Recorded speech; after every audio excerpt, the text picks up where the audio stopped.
उस परिवार की जो कि अपनी राजनीतिक जमीन को वापस लाने की कोशिश में है। बृजेंद्र सिंह जो कि चुनाव लड़े लेकिन हार गए, और एक लड़ाई उनकी कानूनी तौर पर कोर्ट में है, लेकिन दूसरी तरफ राजनीतिक लड़ाई भी है। अब एक यात्रा भी वो निकालने जा रहे हैं, इसी पर उनके विरोधी अब खूब उन पर निशाना साध रहे। बात हम करें राज्यसभा सांसद सुभाष बराला की, जिन्होंने बड़ा जुबानी हमला बोला है बृजेंद्र सिंह और बीरेंद्र सिंह पर। उन्होंने कहा है कि बीजेपी ने उनके परिवार के लोगों को बहुत मान सम्मान दिया था, सांसद और केंद्र में मंत्री बनाया। बीजेपी ने बृजेंद्र के परिवार को मान सम्मान देने में कोई कसर नहीं छोड़ी। हरियाणा की जनता पूरी तरीके से इन्हें नकार चुकी है, ये बात उनकी तरफ से कही गई है। सुनवाते हैं क्या कहा गया। मुझे नहीं लगता कि कोई सद्भावना के नाते कोई इस प्रकार का कोई जो भी नेता करेंगे उनका कोई मामला बनता है। जब भारतीय जनता पार्टी ने इतना मान सम्मान दिया था, एक परिवार, पूरे परिवार के लोग, कोई केंद्र में मंत्री, कोई सांसद, कोई विधायक बना करके भेजे थे जनता की सेवा के लिए, तब ये सद्भाव कहाँ गया था? तब सेवा करनी चाहिए थी जनता की। तब तो आप लोगों ने सेवा की नहीं, सेवा नहीं की तो लोग नकार देते हैं। और अब आप जब लोगों को लगता है कि आप में कोई दम बचा नहीं है, तो आप सद्भावना यात्रा करने का एक कोई नाटक नौटंकी करते हैं। तो जनता आज समझती है सद्भाव अगर जनता का है और या जनता के साथ किसी का वो है तो वो भारतीय जनता पार्टी का है, हमारी सरकार। हमारे साथ राजा पटेल जुड़ चुके हैं, ये चर्चा करते हैं। राजा, ये चलता रहता है राजनीतिक वार पलटवार हम देखते हैं, लेकिन ये सबको मालूम है कि बीरेंद्र सिंह को बीजेपी में मान सम्मान मिला कि नहीं मिला। बीरेंद्र सिंह ने कांग्रेस ज्वाइन की बीजेपी को छोड़कर, और पहले भी कांग्रेस पार्टी में थे। राजनीतिक इतिहास देखें तो बीरेंद्र सिंह हमेशा ये दिखाई देता है कि जहां पर राजनीतिक फायदा हो वहां जाने का प्रयास भी किया जाता है, और हर नेता ऐसा करता है, इसमें कोई बात नहीं।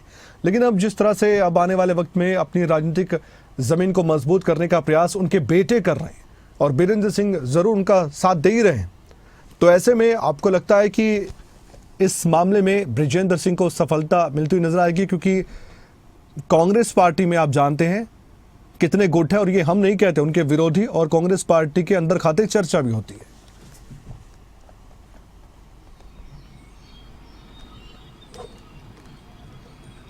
और बिल्कुल देखिए, जाहिर तौर पर क्योंकि जिस तरीके से हम पूर्व सांसद बृजेंद्र सिंह की बात करें तो 5 अक्टूबर से वो पूरे प्रदेश में सद्भावना यात्रा निकाल रहे हैं, और ये इस यात्रा की परमिशन कांग्रेस हाईकमान से ली गई है। यानी कि कांग्रेस के जो राष्ट्रीय अध्यक्ष हैं मल्लिकार्जुन खड़गे, उनसे ये परमिशन ली गई है, और 90 की 90 विधानसभा में ये यात्रा जाएगी। करीबन 6 महीने पूरे प्रदेश में ये यात्रा चलेगी।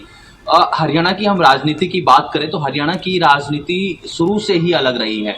जिस तरीके से जातीय समीकरण की बात करें तो एक बड़ा वोट बैंक जाट समुदाय का हरियाणा से आता है, और ऐसे में जो चौधरी वीरेंद्र सिंह है, पूर्व केंद्रीय मंत्री, भाजपा में रहे और अब क्योंकि कांग्रेस में है, वो उनके बेटे चौधरी बृजेंद्र सिंह ये यात्रा निकाल रहे हैं। तो जाहिर तौर पर क्योंकि सीनियर नेता हैं और वो चाहते हैं कि लोगों के बीच एक कांग्रेस का बड़ा मैसेज जाए। और एक बड़ी जानकारी ये भी है कि सभी कांग्रेस के नेताओं को इस यात्रा में शामिल होने के लिए कहा गया है कांग्रेस हाईकमान की तरफ से।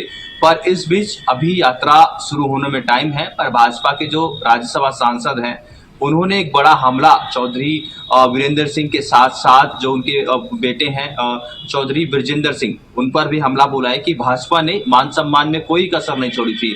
उनके जो पिताजी हैं उनको केंद्रीय मंत्री बनाया, वो खुद सांसद रहे, और पूरा मान सम्मान भाजपा की तरफ से परिवार को दिया गया। उस वक्त उनके सद्भाव ये जो थे वो कहाँ थे? लोगों की सेवा उनके परिवार ने क्यों नहीं की? तो जाहिर तौर पर एक बड़ा हमला यहाँ पर भी भाजपा नेताओं की तरफ से अब चौधरी जो वीरेंद्र सिंह है उनके बेटे बृजेंद्र सिंह पर बोलते हुए नजर आ रहे हैं। और ऐसे में सुभाष बराला ने ये भी कहा कि अब हरियाणा की जनता इनके परिवार को पूरी तरीके से नकार चुकी है, क्योंकि जब सेवा का मौका मिला था इन्होंने सेवा नहीं की, और अब ऐसे में चाहे सद्भावना यात्रा निकाले जनता इनके सपोर्ट नहीं करेगी, और ये पूरी तरीके से नौटंकी देखने को मिलेगी। जी शुक्रिया जानकारी के लिए आपका, बहुत बहुत